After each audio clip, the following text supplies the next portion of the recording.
All right, so get ready, because today we're going to be cracking open a case, one that's puzzled physicists and kind of like captured imaginations for almost a whole century.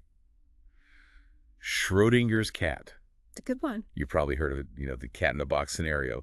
But today's deep dive, well, we're going to go beyond the basics. Okay. We're using excerpts from the Wikipedia article to explore the different interpretations of this thought experiment and really why it still matters today. You know what's fascinating about this one is it's not really about a cat at all. Yeah, it's more It's designed to highlight the perplexing nature of quantum mechanics and how it challenges our everyday understanding of reality itself. It forces us to ask some really big questions about what's really going on at the quantum level. Like you're familiar with this setup, right? But let's delve into why it's still so relevant today. Yeah. So Schrödinger devised this thought experiment to kind of critique the Copenhagen interpretation of quantum mechanics, which was gaining traction at the time. Gaining traction. So this was a while ago. Yeah, back in the day. The Copenhagen interpretation. Yeah. And essentially it argues that a quantum system exists in all possible states, like a fuzzy state of maybe until it's measured. Yeah. And then it's the act of observation that collapses the possibilities into a single outcome. Right, exactly. And so Schrödinger uses the thought experiment to illustrate the paradoxical consequences of applying that interpretation to a macroscopic object, like a cat. Like a cat. Instead of an electron, something big that we can relate to. So to illustrate, we have this cat isolated in a box with a device. And it has a 50-50 chance of releasing a lethal poison within an hour. Oh, geez. And until we open the box, we don't know the cat's fate. Okay. Now, the Copenhagen interpretation suggests the cat is both alive and dead simultaneously. It's in a state of superposition until we peek inside. It's like two possibilities layered on top of each other, both happening at the same time. Yeah. Right? It's a trip, I know. It's weird to think about. Yeah. The problem, of course, is that our everyday experience tells us a cat can't be both alive and dead at the same time. Right. Of course not. Schrödinger was essentially saying, if the Copenhagen interpretation is true, then we have this illogical scenario. Does that really make sense? Right. It's like saying that until you open the fridge, the carton of milk inside is both sour and fresh at the same time. Yeah. It just doesn't jive with our lived reality. No, not at all. So how did this thought experiment challenge the Copenhagen interpretation? Well, I think it exposes a key weakness. The Copenhagen interpretation doesn't explain what's happening to the cat before we open the box. It's as if reality is on hold until we make an observation. Right, until we observe it. Yeah. Okay. This lack of clarity about what constitutes measurement and how it triggers the supposed collapse of possibilities was a major sticking point for many physicists. Like a cop-out almost, like saying, we don't know what's happening in there, but once we look, it magically decides. It doesn't really explain anything. Exactly. It leaves a gap in our understanding. Right.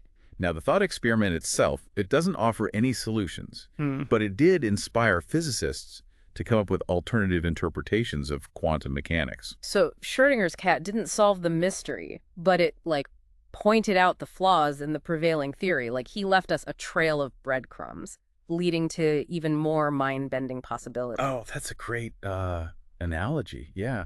And one of those breadcrumbs, leads us to the EPR paradox, which came out around the same time. The EPR paradox. Didn't Einstein have a hand in that one? He sure did. Yeah. There was a thought experiment developed by Einstein, Podolsky, and Rosen to challenge the completeness of quantum mechanics. Oh, wow. To question whether quantum mechanics, as it stood, could fully describe reality. So they were basically saying, we think there might be more to the story. Exactly. The EPR paradox focused on the concept of quantum entanglement, where two particles are linked.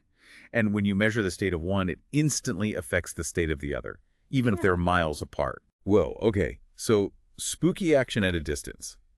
Like if I measure this particle spinning up, its entangled partner across the universe instantly knows to spin down. That's the gist of it, yeah. Why? Einstein called it spooky action at a distance. Yeah, I can see why. Because it implied a connection that defied our understanding of, cause and effect. So this implies a correlation that defies classical notions of locality. It's almost like they're communicating faster than light, which, according to Einstein, shouldn't be possible. So how does this tie back to Schrödinger's cat? Well, both the EPR paradox and Schrödinger's cat highlight the perplexing nature of quantum mechanics. particularly this idea of superposition and the role of measurement in defining reality at the quantum level. So both thought experiments basically said, hey, there's some strange things happening at the quantum level, and we need better explanations. Yeah, basically. What happened next in this quantum detective story? That's where things get really interesting. These paradoxes didn't provide like definitive answers, but they sparked a wave of new interpretations, each attempting to resolve the mystery of Schrödinger's cat and the strange implications of quantum mechanics. All right, let's dive into those alternative explanations then, shall we?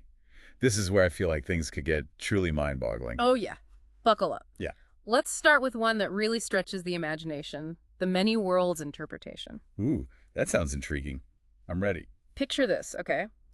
Every time a quantum measurement is made, or in the case of Schrödinger's cat, every time that radioactive atom has a chance to decay, the universe splits. In one universe, the atom decays, the cat dies. In the other, the atom stays intact and the cat lives. Okay.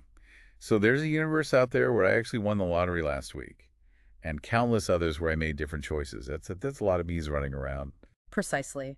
The many worlds interpretation suggests that every possibility, every quantum outcome, actually occurs, just in a different universe. This leads to a mind-boggling multiverse of possibilities. Whoa, okay, so there isn't just one single reality, but an infinite number of them, like constantly branching off. It's almost like reality is this ever-expanding tree with countless branches, each representing a different outcome. Yeah, that's a great way to visualize it. And within this framework, there's no wave function collapse. Every possibility unfolds just in its own separate universe. Okay, I think I'm starting to get it. So with Schrödinger's cat, the many worlds interpretation would say that the cat is both alive and dead, but those outcomes are playing out in different, like, non-interacting universes. Yeah, exactly. It's a lot to wrap my head around, but it's fascinating. It certainly challenges our conventional understanding of reality, that's for sure. But remember, the many worlds interpretation is just one way to make sense of this quantum conundrum. Another one, and maybe a less dramatic one, is the ensemble interpretation. Okay, so if the many worlds interpretation is like an epic sci-fi movie, what kind of story does the ensemble interpretation tell? Think of it more like a statistical analysis. The ensemble interpretation suggests that a quantum state doesn't describe a single system, but rather an ensemble, a collection of similarly prepared systems. So instead of one box with one cat, we're talking about a whole bunch of boxes, each with a cat inside. And some of those cats are alive and some are dead. Exactly. The wave function in this view, it doesn't describe the state of a single cat, but rather the probabilities of finding a live or dead cat when we open a box at random. Okay, so it's less about a single cat being in multiple states and more about a collection of cats with different outcomes. Less science fiction, more statistical analysis. Yeah, that's a good way to put it. Now, another intriguing interpretation is the relational interpretation. All right, lay it on me. How does the relational interpretation tackle this quantum puzzle? This interpretation centers on the idea that a quantum state is relative to the observer. It's not an intrinsic property of the system itself. So the cat state is relative to the cat. The observer state is relative to the observer.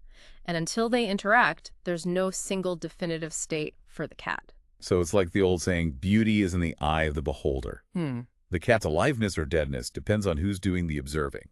You know, it's similar to that concept. It suggests that observation isn't just a passive act, but rather it's an interaction that creates a relationship and a shared reality between the observer and the observed. Oh, interesting. It's like reality is a collaborative effort. Precisely. And this leads us to other interpretations, like the transactional interpretation, which uses the concept of waves traveling forward and backward in time to explain measurement. And then we have objective collapse theories, which propose that superpositions collapse spontaneously after a certain amount of time or when a certain level of complexity is reached, regardless of observation. Wow, that's a whole lot of interpretations. So we've got everything from splitting universes to time-traveling waves to spontaneous collapses. Yeah, it's a testament to the richness and complexity of quantum mechanics. What's important to remember is that none of these interpretations is like definitively proven. They're all different ways of trying to grapple with the same underlying mathematics. So even after all this, we still don't know definitively what's going on inside that box. It's all just theoretical guesswork. Not quite.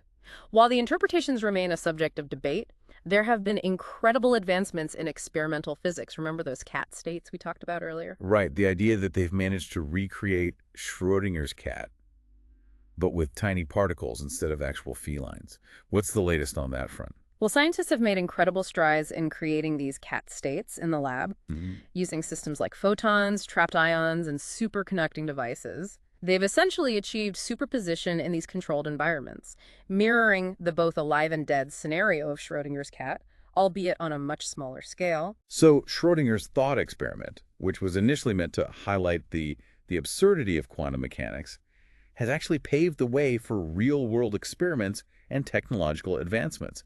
That's a pretty remarkable twist. Absolutely. These experiments have huge implications for fields like quantum computing, where the ability to manipulate and control superposition is key to developing powerful new technologies.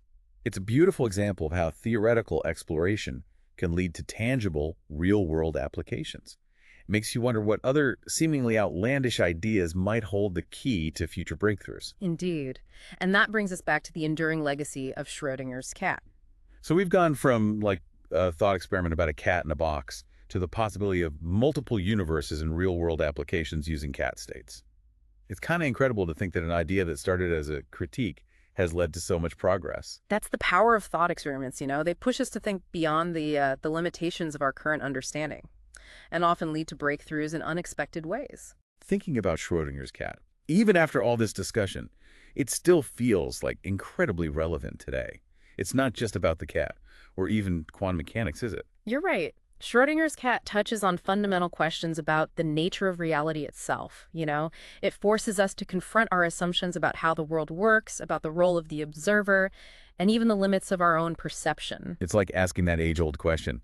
If a tree falls in the forest and no one is around to hear it, does it make a sound? But with a quantum twist. Exactly. Schrödinger's cat, takes that question to a whole new level. It asks, what is the state of the cat before we open the box? Is it truly both alive and dead?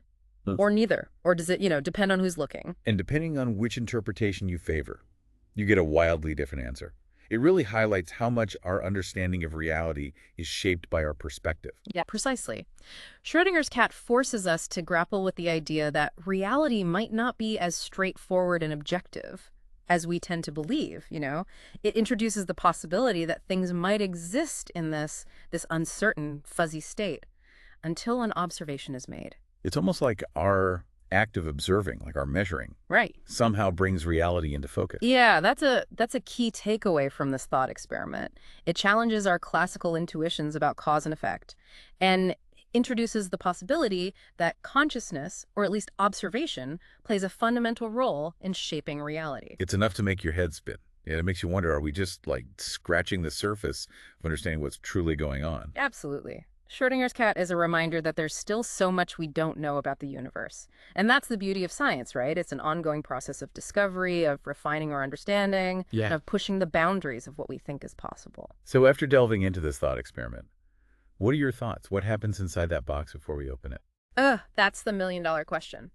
And I think the point of Schrödinger's cat isn't to provide a definitive answer, but to spark a sense of wonder and to inspire us to keep asking these fundamental questions. It's like he left us a puzzle, a challenge to keep exploring, and to never stop questioning our assumptions. It's a reminder that there are still mysteries out there, waiting to be uncovered. Exactly. And who knows, maybe one day we'll have a clear understanding of what's happening inside that box. But until then, Schrödinger's cat will continue to be a source of fascination and debate, pushing us to expand our understanding of reality and our place within it. Well said. We've certainly covered a lot of ground today, exploring the paradoxes of quantum mechanics and the different interpretations that attempt to, make sense of it all. It's a reminder that even the most outlandish ideas can lead to incredible scientific breakthroughs and push us to think differently about the world around us. It's been a pleasure diving into this fascinating topic with you. To our listeners, we hope this deep dive has sparked your curiosity and inspired you to continue exploring the mysteries of the universe. Remember, the next time you encounter a seemingly impossible idea, don't dismiss it out of hand. It might just be the key to unlocking a whole new understanding of reality. Keep questioning, keep exploring, and until next time, keep diving deep